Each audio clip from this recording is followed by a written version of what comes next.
NEET UG री exam के नतीजे घोषित होने के बाद नेशनल टेस्टिंग एजेंसी यानी एनटीए एक बार फिर विवादों के घेरे में है। इस बार सवाल उठाए हैं कानपुर की छात्रा आर्या सिंह ने, जिनका आरोप है कि एनटीए की वेबसाइट पर महज 2 घंटे के भीतर उनका स्कोरबोर्ड 2 बार बदल गया। ओएमआर शीट के हिसाब से 609 नंबर का दावा करने वाली आर्या का स्कोर घटकर पहले 540 और फिर सीधे 167 रह गया। नीट यूजी री एग्जाम का परिणाम सामने आते ही कानपुर की रहने वाली छात्रा आर्या सिंह के सपनों पर जैसे पानी फिर गया। आर्या का दावा है कि जब 13 तारीख की रात एनटीए की आधिकारिक वेबसाइट पर उनकी ओएमआर शीट अपलोड हुई तो प्रश्नों के सही मिलान के हिसाब से उनके 609 नंबर बन रहे थे। हालांकि सीक्वेंस में गड़बड़ी की वजह से उन्होंने एनटीए के चैलेंज पोर्टल पर शिकायत दर्ज कराई, जिसके बाद अपडेटेड ओएमआर तो मिली, लेकिन असली खेल शुरू हुआ 16 तारीख की रात रिजल्ट आने के बाद। गुरुवार रात 12 बजे जब आर्या ने अपना रिजल्ट चेक किया तो स्क्रीन पर उनका स्कोर 540 नंबर दिख रहा था। लेकिन हैरान करने वाली बात तब हुई जब महज 2 घंटे के बाद यानी रात 2 बजे दोबारा चेक करने पर उनका स्कोर घटकर सीधे 167 नंबर रह गया। 609 नंबर की उम्मीद लगाए बैठी छात्रा का स्कोर 167 पर सिमट गया और उनकी ऑल इंडिया रैंक 12 लाख के पार पहुंच गई।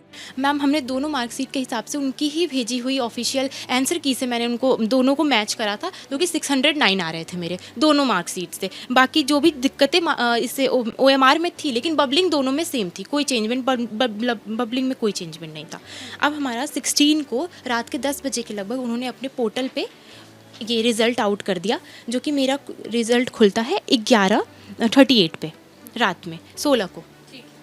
तो मैंने जब देखा तो 540 था, लेकिन मैंने तो ये उम्मीद ही नहीं कर रहे थे। मैंने सोचा 609 के लगभग ऊपर नीचे जितने भी नंबर आ सकते इतने, तो मुझे लगा कि कुछ साइट एरर होगा, तो मैंने 3 से 4 बार ओपन करा इसको, तो 540 ही थे उसमें। उसके बाद जब हमने 2 बजे के लगभग जब अपना वापस से रीचेक करने के लिए रिज़ल्ट ओपन करा तो ये हो जाता है 167 मात्र। यहाँ पे टाइम भी है 17:34 पे। एक ही परीक्षा के रिजल्ट में महज 2 घंटे के भीतर इतने बड़े फेरबदल ने आर्या और उनके परिवार को झकझोर कर रख दिया। आर्या के पिता राकेश सिंह, जो 24 साल तक राजपूताना राइफल्स में देश की सेवा करने वाले पूर्व सैनिक है, अपनी बेटी के साथ साक्ष्यों को लेकर एनटीए और केंद्रीय शिक्षा मंत्री धर्मेंद्र प्रधान को ईमेल भेज चुके हैं, लेकिन शनिवार दोपहर तक एनटीए की तरफ से कोई जवाब नहीं आया। हमने एनटीए को मेल भी करा, अपनी जितनी भी मेरे साथ स्टार्टिंग से दिक्कतें हुई हैं मैंने सब कुछ अच्छे से लिख के उनको मेल करा, लेकिन आज तक भी कोई भी रिप्लाई नहीं आता है। ये इनकी मेल की ये इनकी मेल मैंने इनको मेल करा था। जितनी भी मेरी दिक्कतें थे मैंने सब कुछ इसमें करा, अपने जितनी भी पेपर भी बाइंड करा है मैंने, जितना भी उनकी तरफ से मिला है मुझे, यहाँ पे मैंने इनको सब कुछ भेजा है। और सेकंड मेल मैंने एजुकेशन मिनिस्टर सर को करा है। ये इनकी तरफ से भी मुझे कोई रिप्लाई नहीं आता है, ना तो एनटीए की तरफ से कोई रिप्लाई आता है, ना तो हमारे एजुकेशन मिनिस्टर सर की तरफ से कोई भी रिप्लाई नहीं आता है अभी तक। आर्या ने आरोप लगाया कि एनटीए के अधिकारी अपनी कमियों को छुपाने के लिए मीडिया में भ्रामक बयानबाजी कर रहे हैं, ओएमआर शीट को ही फर्जी बता रहे हैं। ऐसे में आर्या के पिता ने सीधा सवाल उठाया है कि अगर ये ओएमआर शीट फर्जी है तो एनटीए की असली ओएमआर शीट कहाँ है। ये लगातार दूसरा साल है जब आर्या को इस तरह की तकनीकी या प्रशासनिक अव्यवस्था का सामना करना पड़ा है। साल 2025 के अपने पहले अटेम्प्ट में भी आर्या को ऐसी ही दिक्कतों से जूझना पड़ा था, लेकिन तब सबूत न होने के कारण वो चुप रह गयी। हालांकि इस बार आर्या और उनका परिवार पीछे हटने के मूड में नहीं है। मैम, मेरी ये 2 साल की पूरी प्रिपरेशन थी। ये मेरा दूसरा अटैम्प्ट था। First attempt 2025, second attempt 2026। तो मैम मुझे एनटीए से ये पूछना है कि हम दिन रात 8 से 7-8 घंटे रात की नींद भूल जाते हैं हम एक पेपर देने के लिए। तो हमें एनटीए से पूछना है कि 167 किस बेसिस पे मेरे नंबर आ रहे हैं। 167 तो मतलब जैसे कि मेरे पिताजी ने बताया कि आप हमें मुझसे वापस से पेपर दिलवा दीजिए, अगर 167 आते हैं तो हम इसके ये छोड़ देंगे। 167 तो मेरे आ ही नहीं सकते। अगर कोई बच्चा चाहे जितना भी, अगर वो पढ़ने में नहीं अच्छा होगा, लेकिन 2 साल के प्रिपरेशन में उसकी बायोलॉजी तो इतनी स्ट्रांग हो जाएगी कि 300 प्लस नंबर आ जाएंगे उसके, भले फिजिक्स केमिस्ट्री जैसे भी हों उसके, लेकिन बायोलॉजी इतनी स्ट्रांग हो सकती है कि 300 प्लस हम नंबर ला सकते हैं उसमें। 167 का तो सवाल ही नहीं पैदा होता कि कैसे, किस बेसिस पे 167 उन्होंने मुझे दिए हैं। अगर वो उनका कहना है कि 167 167 मेरा फाइनल रिजल्ट है तो मेरी 167 वाली OMR मुझे सेंड करी जाए। मैंने OMR की मांग करी है उनसे, लेकिन रिप्लाई आया नहीं उनकी तरफ से, तो मेरी 167 वाली OMR मुझे दी जाए। कानपुर की आर्या सिंह अकेली ऐसी छात्रा नहीं है।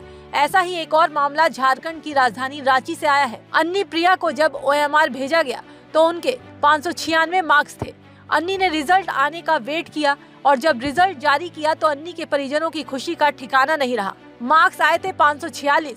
ये नंबर देखकर अन्नी के घर वालों का खुशी का ठिकाना नहीं रहा। उन्हें लगा कि उनकी बेटी अब डॉक्टर बन जाएगी। बधाइयां मिलने लगी। NTA ने भी बाकायदा मेल करके स्कोर बताया। NTA से जारी हुआ ये मेल देखिए, जिसमें बाकायदा स्कोर कार्ड जारी किया गया। इस मेल में भी अन्नी को NTA की तरफ से आधिकारिक तौर पर बताया गया कि आपका 546 नंबर आया है।